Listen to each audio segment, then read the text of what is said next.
मुख्यमंत्री देवेंद्र फडणवीस बोलतायत, थेट जाऊयात. तर त्याच्यामुळे आता तो एक आपली ती काय म्हणतात थोडी स्वतंत्र आपलं कमी होईल.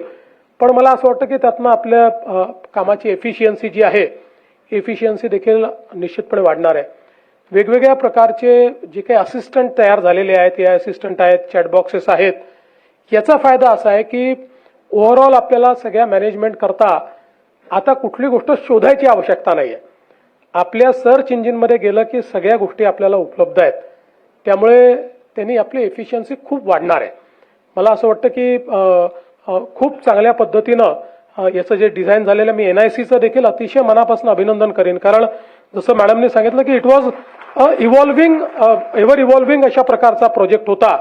आणि मला असं वाटतं की हे आता तुम्ही केल्यामुळे आता देशभरामध्ये याचं रेप्लिकेशन करण्याकरता NICला त्याचा निश्चितपणे फायदा होईल.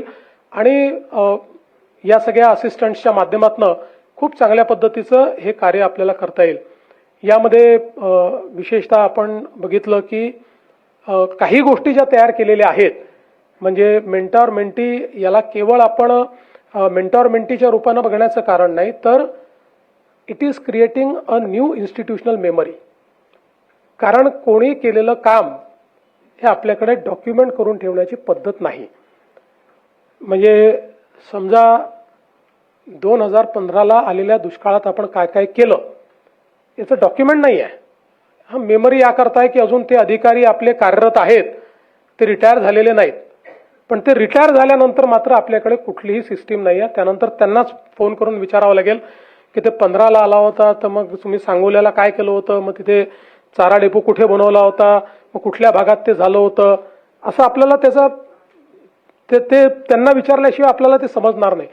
पण आता एक प्रकारची या सिस्टीममुळे आपण एक इन्स्टिट्यूशनल मेमरी देखील तयार करतो की जे काही बेस्ट प्रॅक्टिसेस आहेत त्या सगळ्या बेस्ट प्रॅक्टिसेस त्या ठिकाणी एक प्रकारे डॉक्युमेंट होत आहेत, त्याची रिपॉझिटरी तयार होते आहे आणि वेगवेगळ्या पद्धतीनं त्याचं परम्युटेशन कॉम्बिनेशन देखील आपल्याला करता येणार आहे.